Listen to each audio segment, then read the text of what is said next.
So this is the 300-gallon water tank. Sits in the back of my truck, so I can core drill and saw cut and everything. Well, I stabbed a hole in it today with a Bobcat.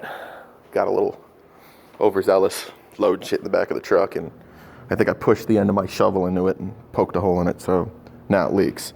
So I got a new tank. Well, they're both used tanks, but whatever, I grabbed a new one.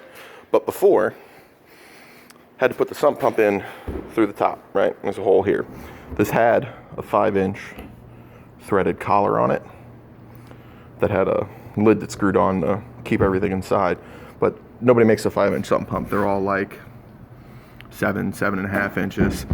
So when I did this one, I was in a rush and needed the tank right away. So I just took a Sawzall and whacked the hole open big enough to get the pump down through. But since I had a few minutes on the new tank, I cut a square right here. It's 6.5 by 6.5, so I can drop the pump down through it. And then I cut a lid for this out of the top of the old tank. You can kind of see it right there at the end of my finger there. So I could put the cover over it and close the hole back up. So now I can put my sump in my tank without having a giant hole where the water flies out every time you take off and stop or turn.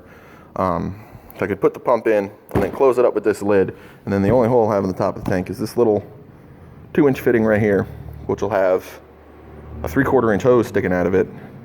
So, I mean, and it's a raised collar too, so the water won't splash out of that. I mean, it's kind of overkill, but gave him something to do on a slow day, I guess.